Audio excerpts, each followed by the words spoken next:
Hello students. हमारा topic चल रहा है लीडरशिप, नेतृत्व। नेतृत्व में हमने उसकी अर्थ प्रकृति देखा, नेतृत्व से संबंधित विचारधाराएं, नेतृत्व के प्रकार, और उसके बाद आज हम अपना इसी के नेतृत्व के संदर्भ में रिमेनिंग पार्ट्स हमारा जो चल रहा है फंक्शंस ऑफ द लीडर, नेता के कार्य।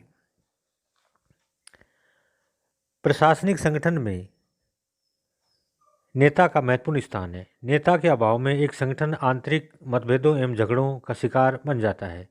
किसी भी संगठन के नेता को बहुआयामी कार्यों का निर्वाह करना पड़ता है। प्रसिद्ध विद्वान एल उर्वरिक ने नेतृत्व के कार्यों को 4 भागों में विभाजित किया है। उनके मतानुसार एक नेता को निम्न कार्य करने चाहिए। नंबर 1, प्रतिनिधित्व करना। नंबर 2, पहल करना। नंबर 3, उद्यम का प्रशासन करना। नंबर 4, व्याख्या करना। नेक्स्ट है उद्देश्य निश्चित करना, संगठन में एकता, अनुयायियों को समझना, निर्णय लेना, उचित स्थान पर उचित व्यक्ति का होना, कार्यों का मूल्यांकन। नेक्स्ट है नैतिक भावनाओं का विकास। तो इनका हम एक एक का विस्तार से वर्णन करते हैं। नंबर 1, प्रतिनिधित्व करना।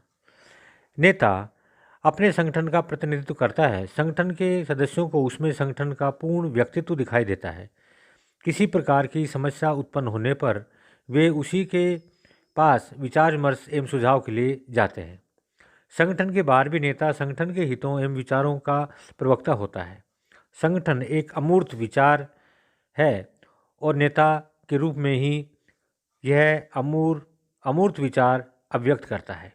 यदि किसी संगठन की प्रशंसा या उसके कार्यों की आलोचना करनी हो तो उसके लिए नेता की प्रशंसा या आलोचना करनी होगी। जब लोग संगठन का नाम लेते हैं तो वास्तव में ये नेता का उल्लेख कर रहे होते हैं। नंबर 2, पहल करना।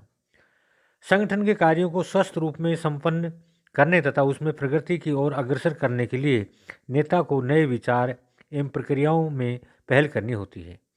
ये सभी नवीन विचार उसके स्वयं के भी हो सकते हैं और दूसरों के भी। संगठन के अन्य सदस्य यदि कोई महत्वपूर्ण विचार प्रस्तुत करते हैं तो नेता को चाहिए कि वे उन्हें अपनाकर अधिक से अधिक उपयोग में लाएं। नेता के मुंह से कही गई बात प्राय प्रभावशील होती है, अन्यथा महत्वपूर्ण होते हुए भी वह प्रभावशाली रूप में ही समाप्त हो जाता है। नेता का यह उत्तरदायित्व है कि वह ऐसी परिस्थितियां पैदा कर जिनमें संगठन के सभी सदस्य पहल करने की प्रक्रिया में भाग ले सकें। उद्यम का प्रशासन करना। नेता का एक महत्वपूर्ण कार्य यह है कि वह संगठन के कार्यों का सुचारू रूप से प्रशासन संभाले। जहाँ तक अनौपचारिक नेतृत्व का संबंध है, उसका यह एक प्रमुख कार्य है जिसे संपन्न करने का उत्तरदायित्व वैधानिक रूप से भी उसी के कंधों पर रहता है। किंतु अनौपचारिक नेतृत्व को यह कार्य करना चाहिए या नहीं, इस संबंध में लेखकों ने अलग अलग विचार प्रस्तुत किए। कुछ का कहना है कि नेता तब तक नेता नहीं माना जा सकता जब तक कि वह प्रशासकीय क्रियाओं में सक्रिय रूप से भाग नहीं ले। अन्य कुछ लोगों का मत है कि नेता का कार्य प्रशासकीय क्षेत्र में केवल कुछ कार्यवाहियों तक ही सीमित रहता है। इन दोनों मतों से पहला मत यह है कि यह सही है, क्योंकि नेतृत्व और प्रशासन दोनों पर्यायवाची शब्दों के समान हैं और उनकी क्रियाओं में पर्याप्त एकरूपता पाई जाती है। नेक्स्ट है व्याख्या करना। नेता का यह भी एक कार्य है कि वह संगठन के कार्यों तथा प्रक्रियाओं के सभी सदस्यों को सामने स्पष्ट करें। जब संगठन में कोई नया कदम उठाया जाता है तो उसे संगठन के सभी सदस्यों में उससे संबंधित अनेक अनुमान लगाए जाते हैं। उदाहरण के लिए जैसे यदि संगठन का अध्यक्ष लेखा शाखा के अधिकारी को नियुक्ति शाखा का अधिकारी बना दे और वह किसी को यह न बताए कि वह ऐसा क्यों कर रहा है, तो संगठन के सदस्य अपनी अपनी बुद्धि के अनुसार उसका अनुमान लगाएंगे। कुछ लोग सोचेंगे कि अधिकारी लेखा शाखा के अयोग्य था, कुछ कहेंगे कि उसने लेखा शाखा से बहुत अधिक धन का गबन किया, कुछ का अनुमान है कि अधिकारी ईमानदार था और अध्यक्ष की जेब गर्म होने से में एक बाधा था। कुछ लोग इसे संबंधित अधिकारी के प्रति अध्यक्ष का अन्याय कहेंगे तथा कुछ लोग उसको अध्यक्ष की न्याय बुद्धि का प्रमाण कहेंगे।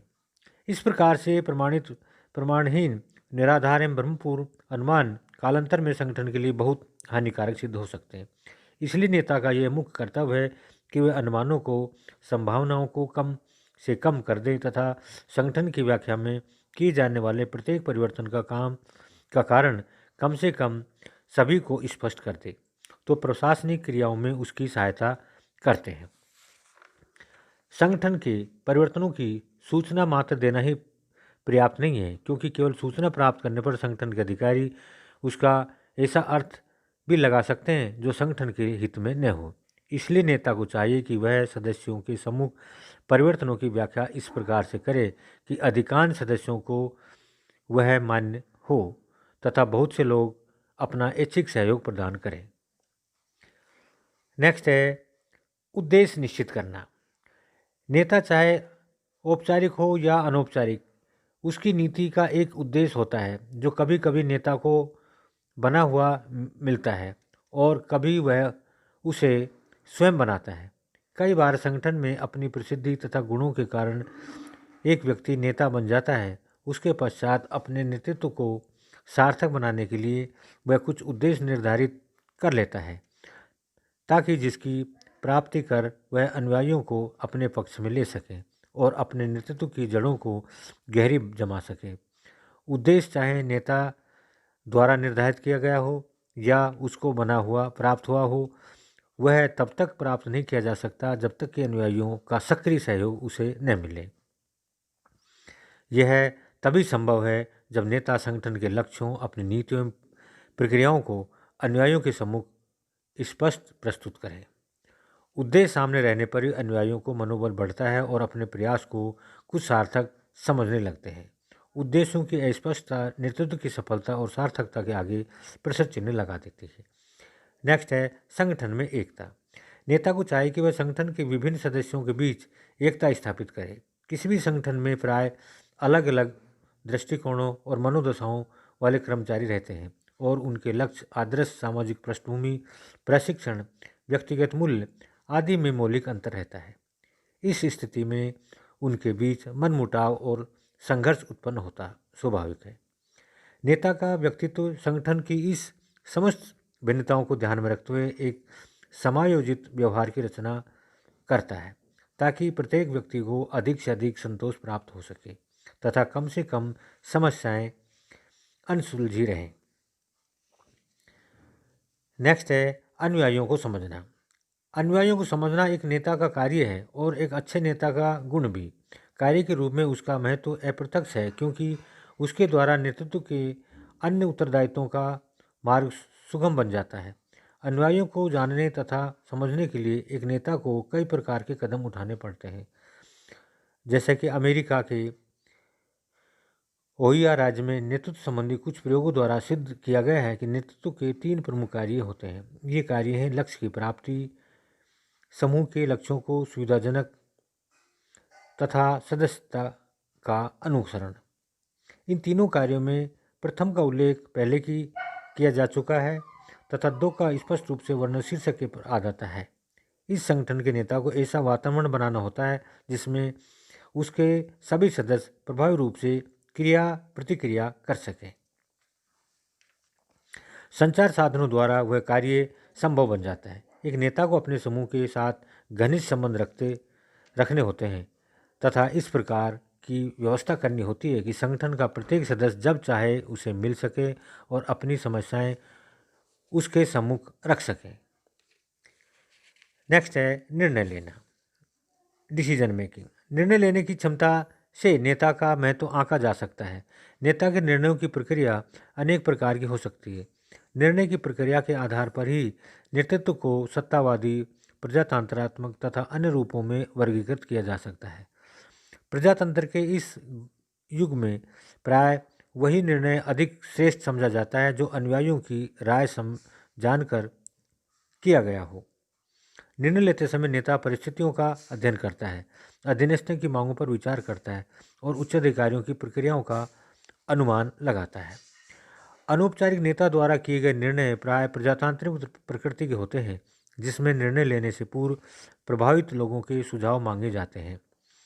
नेता का निर्णय प्राय तभी प्रभावशील होता है जब वह समूह की भावनाओं का प्रतिनिधित्व करे तथा उच्च अधिकारियों के दृष्टिकोण से अधिक विपरीत न हो। नेता द्वारा जो निर्णय लिए जाते हैं वे उसके व्यक्तिगत विचार, मूल्य, आदर्श तथा लक्ष्यों से प्रभावहीन होने के साथ ही अन्य अनेक दृष्टियों एवं अदृश्य तत्वों से प्रभावित होते हैं। संभवतः इसी कारण निर्णय लेने के कार्य को किसी प्रक्रिया में एक क्षण कहते हैं। निर्णय की यह परिभाषा नेतृत्व के महत्व को कम नहीं करती, क्योंकि इस क्षण को लाने में वह महत्वपूर्ण भूमिका निभाता है।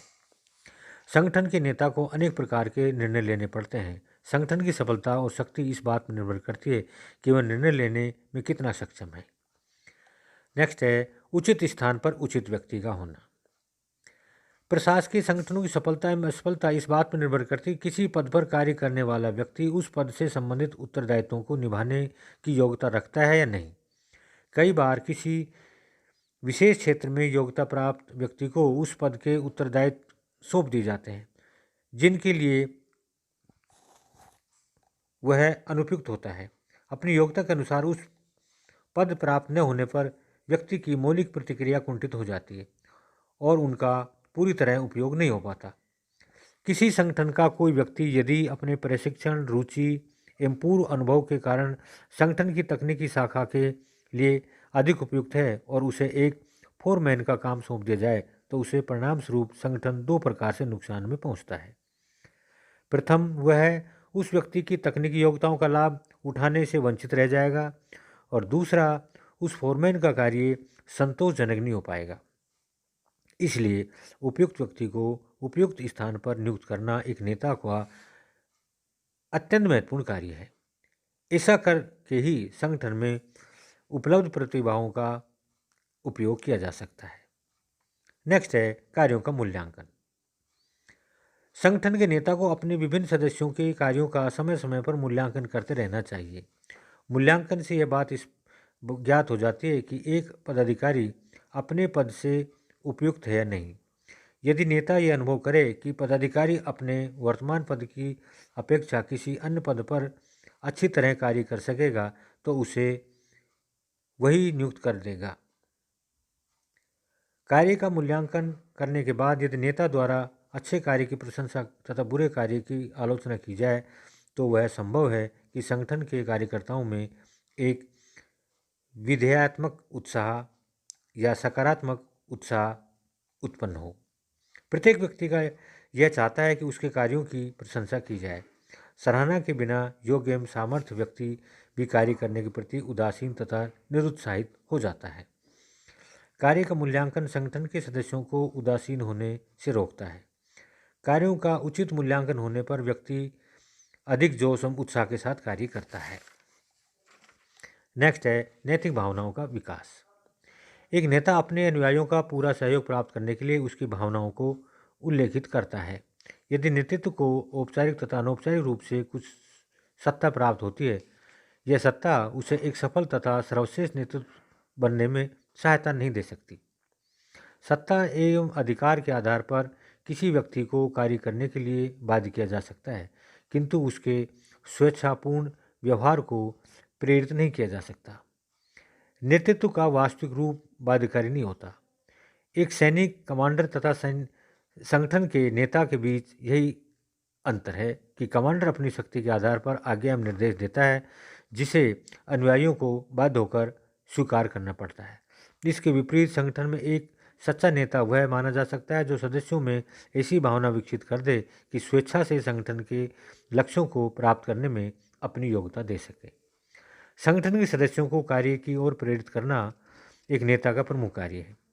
इसे वह कई प्रकार से संपन्न करता है। एक संगठन के सदस्यों में ऐसी आज्ञाओं या ऐसी भावनाओं को विकसित कर देता है जिससे कि वह सोचने लग जाए कि नेता को अनुगमन करना, उसकी आज्ञाओं का पालन करना उसकी नीतियों एवं कार्यक्रमों को सफल बनाने में यथाशक्ति सहयोग देना उनका एक नैतिक कार्य है। इसका नैतिक कार्य का निर्वाह उसे संगठन की भलाई, नेता की भलाई तथा स्वयं की भलाई की ओर प्रेरित करता है। अपने अनुयायियों में नेता द्वारा दो प्रकार के से प्रेरणा उत्पन्न की जा सकती है, निषेधात्मक और विधेयतात्मक यानी सकारात्मक, नेगेटिव और पॉजिटिव। डेविस्की के मतानुसार सकारात्मक नेता को कार्य को संतुष्ट कर प्रेरित करता है, निषेधात्मक नेता उसमें असंतोष, असुरक्षा तथा भय उत्पन्न कर प्रेरित करता है। उपयुक्त यह दृष्टिकोण यह रहता है कि यदि लोगों को अवसर तथा प्रेरणा प्राप्त हो तो वे स्वेच्छा से अच्छा कार्य करना चाहेंगे। दूसरी तरफ निषेधात्मक नेता अपनी शक्ति के प्रयोग द्वारा लोगों के डर की भावना पैदा करता है। वह काम लेने के लिए कर्मचारियों को पद से हटा देंगे, दूसरों की उपस्थिति में धमकी देंगे तथा अन्य प्रकार के दंड देने की नीति अपनाता है। इस प्रकार का नेता वह नेता यह विश्वास बना लेता है कि उसने सभी को आतंकित कर दिया है। तो इस प्रकार हम मानते हैं कि नेता के ये सभी गुण होने चाहिए। तो आपको ये हमारा आज का जो टॉपिक है समझ में आया होगा। धन्यवाद।